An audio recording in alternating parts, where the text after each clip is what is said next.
What's cooking, fellow mobile gaming fanatics? I'm MyTyme here, back once again with another episode of MyNBA2k17, and this is quite a positive episode because, ignore the RP for a little bit here. As you can see, I have been purchasing some single cards and making them into pros to sell still, so we've got rid of that Horace Grant. Let me have a look down here. Forget the, come to the bottom, you can see Sharif Abdul-Rahim I got pro'd up, sold. I got a single LeBron James. I could have made him into a pro, but it was so hard for me to get another dupe of him that I kind of could still get 45,000 RP after the tax daddy had been involved and taken their cut of it. So I just hold him as a single, and yeah, been kind of like gone out here and I bought myself a Giannis Antetokounmpo. There you go, because I pulled him again during the last event. So we will come on to that in a moment. Trying to be a bit optimistic there with that JJ Barrera, but once again, 4 JJ Barreras that was pulled free. Got one off of the auction house for 2,000 or something. If I can get rid of him for 10, 12,000 in the end, that's not a bad markup.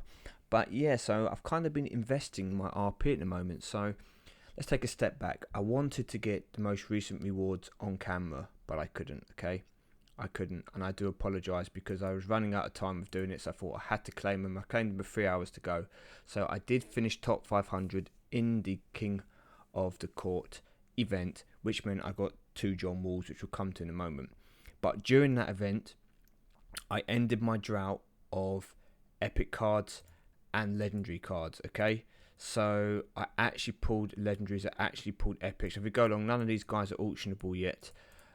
But people that I pulled during the event, I pulled Ray Allen, Carmelo Anthony was a reward. I pulled Al Horford, I pulled John Wall, I pulled. Let's keep going. There's an Ish Thomas down here somewhere in a moment. Okay, that was my other LeBron that I already had that I could have pro'd if I could have got another one. We're going to come to the end of this and we're going to get some more. Where are you? Here you go. Got Ish Thomas. I got boom Hassan Whiteside. And was that it? Yes, that's quite a lot to pull during that event, I think. And on top of that, more good news. I got myself 4 star pulls, okay? 4 star pulls during the King of the Championship event. And we're going to go along and show you who they are. You might see in between some others. Paul George, boom. Really happy to get him. Dual position, small forward, power forward. Got the playmaking spec, not the end of the world, not too bad. Really happy to get that card. That is a good card, one that I will probably try and purchase in the near future. We've also got Elgin Baylor here, who, once again, in the playmaking, unfortunately not the spec I wanted, but might work in the future. He's a bit cheaper to buy. Might try and get 2 lots of him, try and buy 2 cards, 65,000-ish, pro him up. Should be able to at least sell him in the future for 180 or so, so you're not going to lose any RP on him.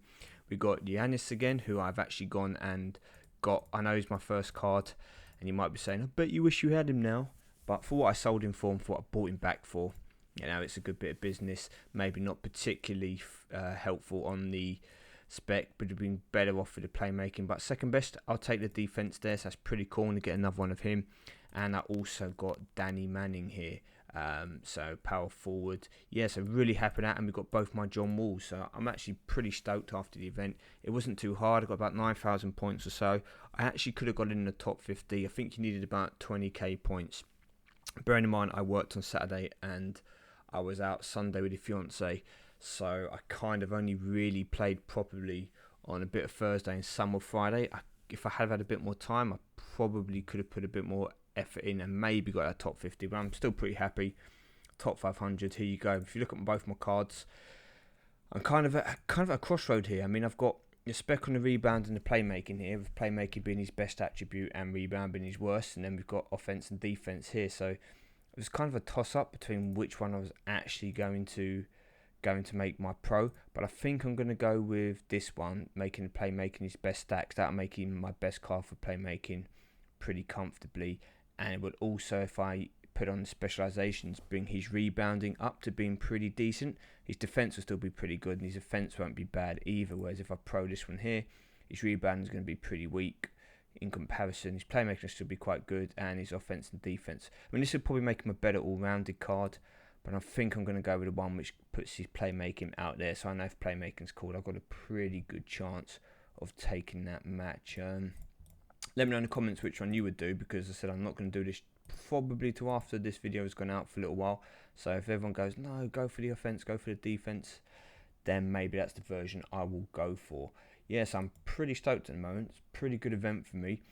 My season is going okay. It's now what I'm going to be doing for the next couple of months. Basically, is certainly the next 6 weeks or so. I'm going to be going around now. I'm going to be trying to see if I can get myself, for example, some reasonably priced cards, star cards to make pros that I can then sell later on. Okay, that's the key thing here. They need to be auctionable pros later. So I'm not going to spend over 80,000 on a card. I want to try this one down here, for example, this Giannis 76. I tried to get one for 69 the other day, missed out. I got my one for I think 73, 74, something like that. If I could purchase him for 76, that would be about 150,000 RP I've spent on the cards. If I were to pro him, I'd hope I'd still get about the 200 mark back. So it's still going to be profit, and I'm obviously going to be able to use him in the meantime. But I do need to start proing up some of these star cards, because as you will see, the ones I've got at the moment, these are all non-auctionable cards. So they're fine for using, but when it cut, well, actually, sorry, I forgot Bernie King. I did, yeah. So these four here, as great as it is to have them, unfortunately, I'm a bit stuck when playoff tier will come if I want to generate RP, because I can't sell these cards. So these cards are going to be staying with me for the duration as it stands. Now I need to work on making some more pros that I can actually get out, and in the future sell off to get that extra RP to try and make a big push early on in playoff tier.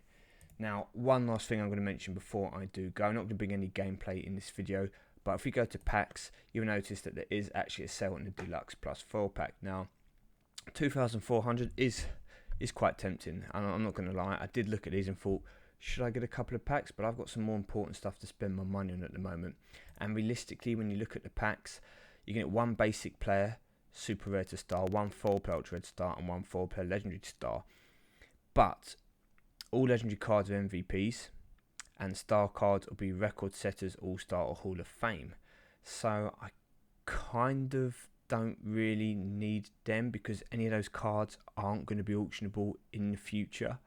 So I'm kind of here thinking, well, I'd rather just get regular star cards, so at least then I can potentially get some dupes and potentially, you know, pull a card and then maybe make another pro from it.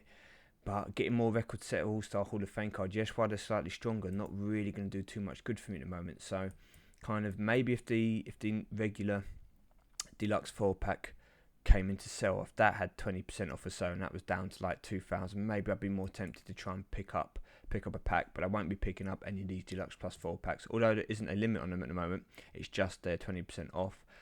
If you do go for them, let me know what you get, but not even being guaranteed any star cards from them.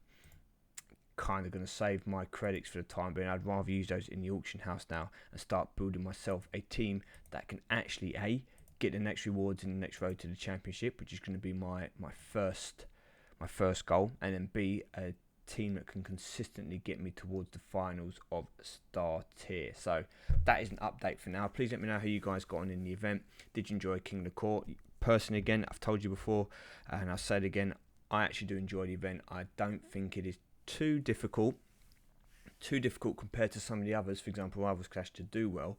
And what is great about it is you don't have to have the best decks in the game to get the top rewards. Even if you're not going to push on to, for example, like John Wall card, you still could have got maybe a Dwight Howard single or something if you were down in Legendary or in Epic tier, because you're quite new to the game, and that will give you a big boost in pushing you up for your tiers and getting you to the next level in exhibition. So I've been MyTyme. Thank you for watching, people. Best of luck. Let me know if you do have any pack luck. As I said, hopefully I'll be back soon with some improvements to my squad. I'll keep you up to date on how the auction house goes, but now it's just about grinding out and trying to get some more cards to pawn off and work towards building that deck. So take it easy, people. I'll be back when the next event is released with a preview, and I'll see you all in a couple of days.